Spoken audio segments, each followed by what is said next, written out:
ഒറ്റപ്പദം. കന്യകയുടെ പുത്രൻ കാനീനൻ, കുന്തിയുടെ പുത്രൻ കൗന്ദേയൻ, ജനകന്റെ പുത്രി ജാനകി, ദശരഥന്റെ പുത്രൻ ദാശരഥി, ദ്രൗപദിയുടെ പുത്രൻ ദ്രൗപദേയൻ, ദ്രോണരുടെ പുത്രൻ ദ്രൗണി, ദ്രുപദന്റെ പുത്രി ദ്രൗപദി, ഭീമന്റെ പുത്രി ഭൈമി, വിനതയുടെ പുത്രൻ വൈനതേയൻ, സത്യേകന്റെ പുത്രൻ സാത്യകി, സത്യവതിയുടെ പുത്രൻ സാത്യവദൻ, സുമിത്രയുടെ മകൻ സൗമിത്രി. അതിഥിയെ സൽക്കരിക്കൽ ആതിഥ്യം. അതിഥിയെ സ്വീകരിക്കുന്നവൻ ആതിഥേയൻ. അവയവങ്ങൾ കൊണ്ടുള്ള അഭിനയം ആംഗികാഭിനയം. അന്യന്റെ ശരീരം പരകായം.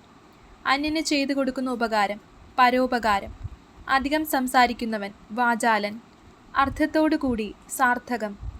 അന്യരെ ദ്രോഹിക്കുന്നതിൽ ആനന്ദം കണ്ടെത്തുന്ന അവസ്ഥ പരപീഡനരതി. അതിരില്ലാത്തത് നിസ്സീമം.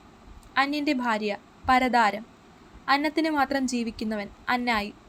അപവാദം പറയുന്നവൻ പരിവാദകൻ. അന്യന്റെ ഉയർച്ചയിൽ ഉണ്ടാകുന്ന അസഹിഷ്ണുത ഈർഷ്യ. അനുഗാനം ചെയ്യുന്നവൻ അനുഗായി. അനേകം സ്ത്രീകൾ ലാളിച്ചവൻ ബാഹുലേയൻ. അനുഭവിച്ചയുടൻ മധുരമായത് ആപാദമധുരം. ആഹാര സാധനങ്ങൾ സൂക്ഷിക്കുന്ന സ്ഥലം കലവറ.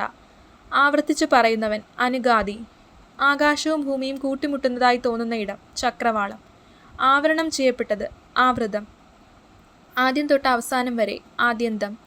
ആരംഭിച്ചെടുത്തു തന്നെ വീണ്ടും എത്തിച്ചേരുന്ന വാദം ചക്രകം.